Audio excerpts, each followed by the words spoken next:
Headline ન્યૂઝમાં આપનું સ્વાગત છે। હું છું તમારી સાથે શીતલ ગોહિલ। રાજકોટ ટીઆરપી ઝોનમાં લાગેલી આગના પડઘા આખા ગુજરાતમાં પડ્યા। આખા ગુજરાતમાં ટીઆરપી ઝોનમાં લાગેલી આગ પછી નોટિસો મોકલવામાં આવી, દરેક જગ્યાને સીલ કરવામાં આવ્યા, કારણ કે મેઇન કારણ રહ્યું હંમેશા માટેનું તે ફાયર સેફ્ટી ન હોવાને કારણે ઘણા બધા મોલ્સને, ગેમ ઝોનને, થિયેટરને બંધ કરી દેવામાં આવ્યા।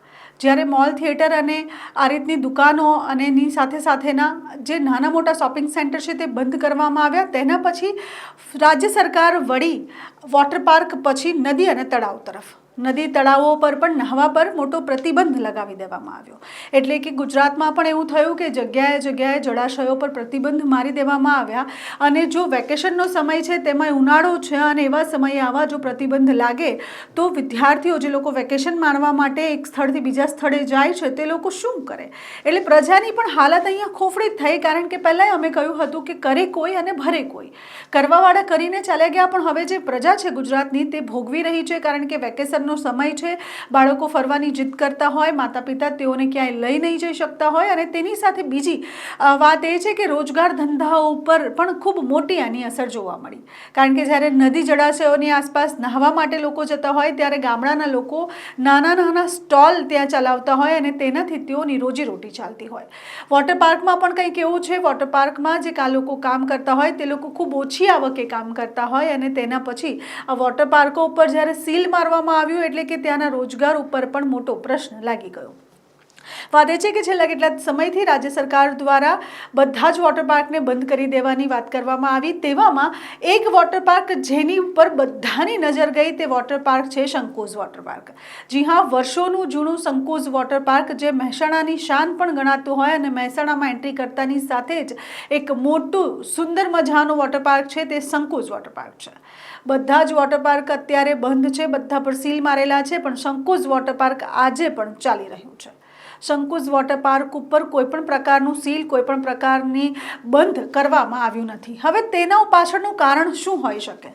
તેના પાછળનું કારણ જે બહાર નીકળીને આવ્યું છે તે આવ્યું છે કે સંકોઝ વોટર પાર્ક જે વ્યક્તિનું છે, એટલે કે જે પરિવાર તેનું ઓનર છે તે છે ચૌધરી પરિવાર।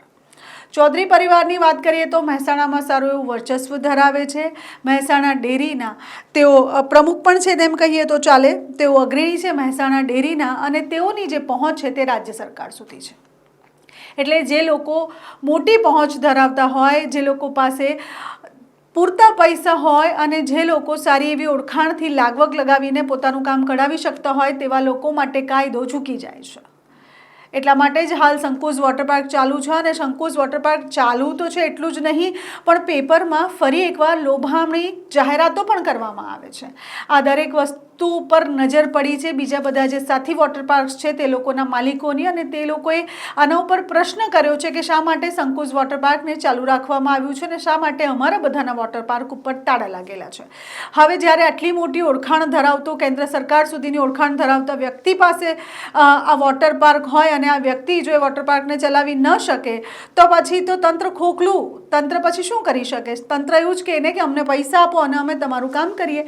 એટલે લાગે છે કે આ ચૌધરી સાહેબે મોટા રૂપિયા ખવડાવ્યા છે, અને તેના પછી કહેવામાં પણ એવું પણ આવી રહ્યું છે કે તેઓ પાસે દરેક પ્રસાધન તરીકાથી છે, એટલે કે તેમની પાસે બધા સર્ટિફિકેટ્સ છે, તેમની પાસે પ્રોપર પેપર્સ છે, તેમની પાસે બધા જ એવા કાગળ છે જેનાથી સેફટી જળવાઈ રહે અને જેનાથી કોઈ પણ પ્રકારની જાનહાનિ ન થઈ શકે।